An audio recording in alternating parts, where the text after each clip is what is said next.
Hello students, welcome back to my channel commerce master classes.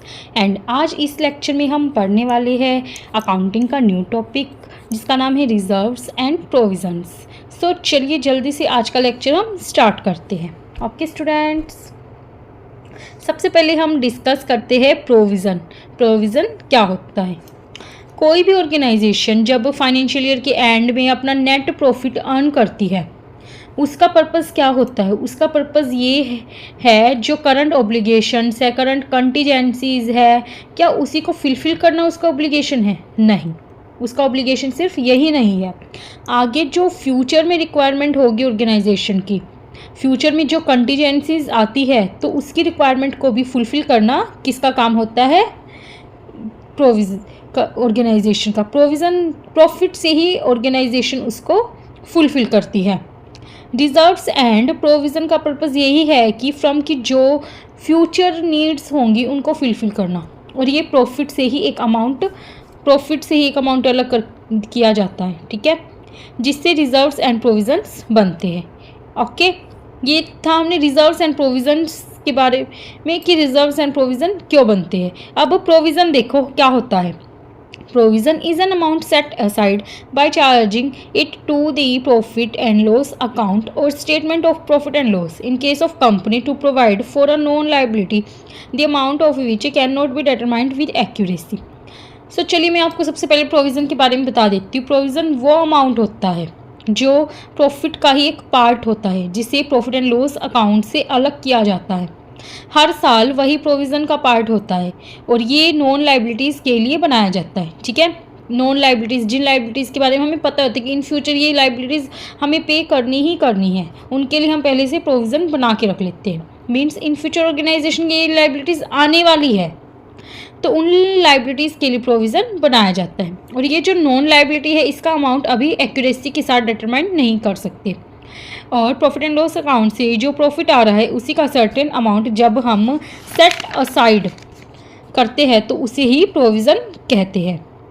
Okay students, तो ये non liabilities के लिए ही बनाया जाता है, लेकिन इसके अमाउंट में एक्यूरेसी नहीं होती। ये जो प्रोविज़न है प्रॉफिट के अगेंस्ट चार्ज किया जाता है, यानी प्रॉफिट का ही एक अमाउंट अलग किया जाता है प्रोविज़न्स के लिए। फ्यूचर में कोई लाइबिलिटी है या लॉसेस है, उस पर्पस से प्रोविज़न बनाया जाता है, ठीक है। Example of provision for depreciation, provision for doubtful debts, ठीक है। प्रोविज़न फॉर डेप्रिसिएशन क्या होता है? मीन्स टेंजिबल फिक्स्ड एसेट हो की वैल्यू में जो फॉल होता है उसके लिए प्रोविज़न बनाया जाता है, ठीक है। Provision for repairs, provision for taxation etcetera, tax पे करना है उसके लिए प्रोविज़न बनाया जाता है। रिपेयरिंग का कोई खर्चा उसके लिए प्रोविज़न बना लेते हैं। ओके, डाउटफुल डेट्स के लिए प्रोविज़न बना लेते हैं। अगर ऑर्गेनाइजेशन के जो डेटर्स है जो वो बैंक करप्ट हो जाए, ठीक है, या डेटर्स पैसा ना दे, तो वो डेट्स डाउटफुल डेट्स में चले जाते हैं, तो बैड डेट्स हो जाता है। तो उसके लिए भी बेसिकली प्रोविज़न बनाया जाता है, जैसे मशीनरी के रिपेयर एंड मेंटेनेंस के लिए, टैक्सेशन के लिए प्रोविज़न, ये सब प्रोविज़न के एग्जाम्पल्स हैं, ठीक है। कोई मशीनरी की रिपेयर करवानी हो या हमें कोई टैक्स पे करना हो, ओके, कोई बैड डेट्स हो गए हमारे, तो इन सब के लिए हम प्रोविज़न पहले से ही बना के चलते हैं। ओके, चलते हैं नेक्स्ट पेज पे। अब है प्रोविज़न एंड लाइबिलिटीज़ में डिफरेंस होता है। प्रोविज़न में जो अमाउंट होता है वो एस्टिमेटेड अमाउंट होता है, जबकि लाइबिलिटीज़ का जो एग्जैक्ट अमाउंट होता है वो हमें पता होता है, ठीक है। प्रोविज़न का एग्जैक्ट अमाउंट हमें पता नहीं होता, बट लाइबिलिटीज़ का हमें एग्जैक्ट अमाउंट पता होता है कि हमें इतनी पे करनी ही करनी है। ओके, एग्जाम्पल ऑफ ऑर्गेनाइजेशन को वेजेस पे करनी है। Providing for wages of ₹50,000 payable for the month of March is a liability. Organization को वेजेस पे करनी है। सपोज करिए 50,000 की वेजेस पेबल है for the month of March. जो भी वेजेस का अमाउंट है वो नोन है, एग्जैक्ट अमाउंट पता है हमें, तो वो क्या होगी हमारी? वो हमारी होगी लाइबिलिटी। जबकि प्रोविज़न में क्या होता है? अमाउंट एस्टिमेटेड होता है, हम एस्टिमेट लगा के चलते हैं कि इतनी हमारे प्रोविज़न हम बना के चलेंगे। ओके स्टूडेंट्स, चलिए नेक्स्ट टॉपिक पे। नेक्स्ट है ऑब्जेक्टिव्स ऑफ प्रोविज़न्स। प्रोविज़न्स बनाने के ऑब्जेक्टिव्स क्या कुछ है? प्रोविज़न बनाने का ऑब्जेक्टिव क्या है, क्यों बनाया जाता है? To account all expenses and losses as a result of provision, correct और नियर टू करेक्ट प्रॉफिट और लॉस इज एसर्टेन्ड। प्रोविज़न बनाने का ऑब्जेक्टिव क्यों बनाया जाता है? प्रोविज़न जहाँ पर लाइबिलिटीज़ है, जहाँ पर लाइबिलिटी है, लॉसेस है और एक्सपेंसेस है, जब उनके एग्जैक्ट अमाउंट डिटरमाइन नहीं कर पाए तो वहाँ पर हम प्रोविज़न बनाए जाते हैं। मीन्स जहाँ पर लाइबिलिटीज़ का अमाउंट डिटरमाइन नहीं किया जाता तो वहाँ पर प्रोविज़न बनाए जाते हैं, एस्टिमेट किए जाते हैं। और प्रोविज़न बनाने का पर्पज़ ये है कि प्रोविज़न क्रिएट किए जाते हैं, उसके बाद प्रॉफिट एंड लॉस अकाउंट बनाया जाएगा। That would be more correct. Okay, अगर किसी ऑर्गेनाइजेशन ने प्रोविज़न नहीं बनाए हैं और प्रॉफिट एंड लॉस कैलकुलेट कर रहे हैं वो, तो उसका प्रॉफिट एंड लॉस होगा that would be not correct, वो करेक्ट नहीं होगा। ओके, चलते हैं नेक्स्ट टॉपिक पे। नेक्स्ट है फीचर्स। फीचर्स देखते हैं प्रोविज़न बनाने के फीचर्स क्या कुछ है। It is charge to profit and loss account, ये प्रॉफिट एंड लॉस अकाउंट से चार्ज किया जाता है। Okay, the exact amount of anticipated loss और the depletion in the value of asset और the liability is not ascertained at the time of accounting. जो exact amount होता है means कितने का लॉस होगा, ठीक है, at the time of accounting पहले से सर्टेन नहीं होता। ठीक है, एग्जाम्पल ऑफ डेप्रिसिएशन कितना लगेगा, टैक्स कितना पे करना होगा, ये सब पहले से नहीं पता होता। ठीक है, अब प्रोविज़न कैसे बनाया जाता है? जो प्रॉफिट का सर्टेन अमाउंट होता है उसे ही अलग किया जाता है। ये प्रॉफिट का रिटेंशन है जो टेम्परेली पर्पज़ से अलग किया जाता है, चाहे बैड डेट्स के पर्पज़ से, चाहे टैक्सेशन के पर्पज़ से। जब किसी स्पेसिफिक पर्पज़ से सर्टेन अमाउंट प्रॉफिट या इनकम से अलग किया जाता है तो वो प्रोविज़न बनता है। ओके स्टूडेंट्स, चलते हैं नेक्स्ट टॉपिक पे।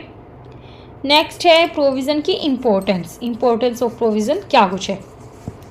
Provision is made following the prudence concept of accounting which hold provide for all anticipated incomes. तो मैंने आपको अकाउंटिंग के कंसेप्ट एंड कन्वेंशंस पढ़ाए थे, उसमें मेरी सेपरेट वीडियोस है। ठीक है, तो याद है आपको, अगर आपने अकाउंटिंग के कंसेप्ट एंड कन्वेंशंस अच्छे से पढ़े हैं तो आपको याद होगा प्रूडेंस कंसेप्ट, हमने एक प्रूडेंस कंसेप्ट पढ़ा था। तो प्रूडेंस कंसेप्ट क्या कहता है? प्रोवाइड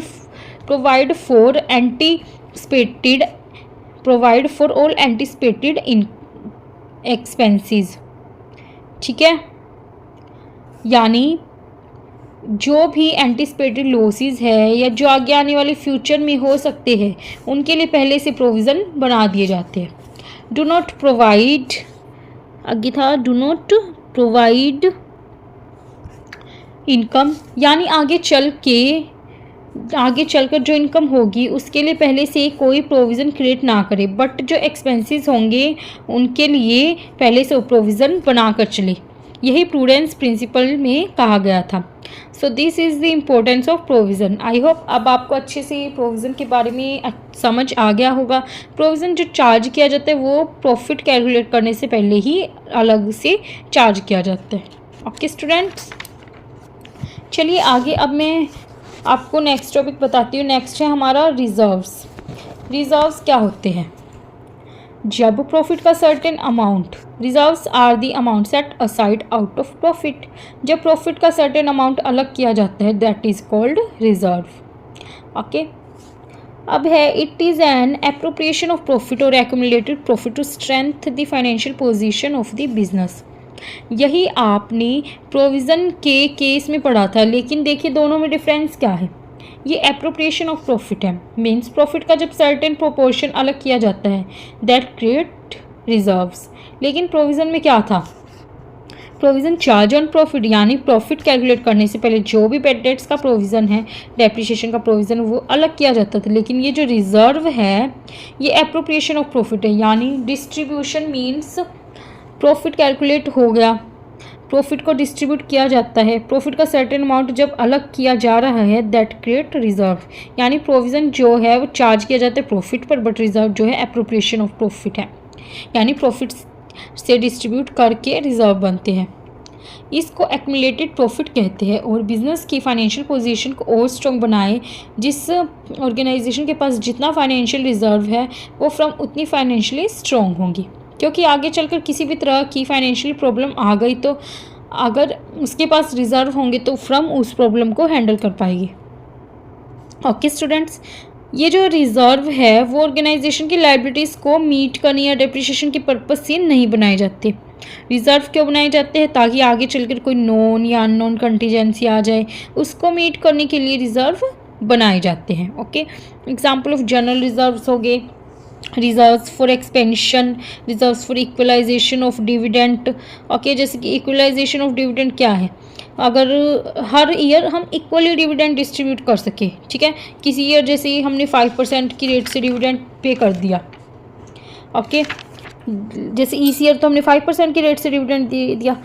जब जिस ईयर में हमारा प्रॉफिट ज़्यादा था उस ईयर तो हमने 5% की रेट से डिविडेंड दे दिया, लेकिन अगर जिस ईयर हमारा लॉस हो जाए तो उस ईयर भी हम 5% की रेट से ही डिविडेंड पे कर पाए, इसीलिए रिजर्व्स बनाए जाते हैं। Okay, reserve for increased cost of replacement etcetera. Okay, अब है नेक्स्ट टॉपिक हमारा, देखो क्या है, अब है रिजर्व फंड। रिजर्व फंड क्या होते हैं? The amount of reserves when invested in outside securities. The reserve is termed as reserve fund, but when no specific investment is made it is not called reserve fund but reserve. जो भी reserve में amount है उसको हम invest करते हैं outside securities में। जब ऑर्गेनाइजेशन उसका आउटसाइड सिक्योरिटीज़ में इन्वेस्ट करती है तो उस रिजर्व का रिजर्व फंड कहा जाता है। Okay, example of general reserves हो गई, वर्कमैन कंपनसेशन हो गए, ठीक है, वर्कमैन कंपनसेशन के लिए रिजर्व बनाए जाते, इन्वेस्टमेंट फ्लक्चुएशन रिजर्व हो गए, being appropriation of profit are and are not shown in P&L account. Okay, अब चलते हैं नेक्स्ट टॉपिक पे। नेक्स्ट है रिजर्व्स की इम्पोर्टेंस क्या कुछ है। एक्सपेंशन ऑफ बिजनेस, ठीक है, बिजनेस को एक्सपेंशन के लिए रिजर्व्स बनाए जाते हैं, ठीक है, बिजनेस के एक्सपेंशन में इम्पोर्टेंस है reserve. Improvement of financial position, ये बिजनेस की फाइनेंशियल पोजीशन को इम्प्रूव करते हैं। Redemption of liabilities, okay, meeting unforeseen contingencies, जो ऑर्गेनाइजेशन की अनफोर्सिन कंटीजेंसीज हो गई, ठीक है, उनको मीट करने के लिए रिजर्व बनाए जाते हैं। Making dividends uniform from year to year, organisation uniform dividend दे पाए, मीन्स एक ही रेट से डिविडेंड दे पाए, ठीक है। सपोज करिए किसी साल तो ऑर्गेनाइजेशन को बहुत प्रॉफिट हुआ तो 5% की रेट से डिविडेंड दे दिया, और किसी साल कम प्रॉफिट हुआ तो ऑर्गेनाइजेशन ने 2% की रेट से डिविडेंड दे दिया। मतलब अफोर्ड 2% की रेट से कर पा रही थी वो, बट ये डिविडेंड इक्वलाइजेशन रिजर्व के फंड को यूज़ करके इस साल पे ऑर्गेनाइजेशन 5% की रेट से डिविडेंड दे सकती है। ओके स्टूडेंट्स, आई होप आपको आज का लेक्चर यहीं पे समाप्त होता है। आई होप आप सबको मेरी वीडियो अच्छे से समझ आ रही होगी। अगर मेरी वीडियो लेक्चर में कोई भी डाउट हो तो please write in the comment section, और अगर मेरी वीडियो आपके लिए यूज़फुल है तो please like share and subscribe करना ना भूलें। सो मिलते हैं नेक्स्ट लेक्चर में, और अगर आपको अकाउंटिंग के किसी और टॉपिक पर अर्जेंट में वीडियो चाहिए हो तो please write in the comment section. Okay students, thanks for watching my videos.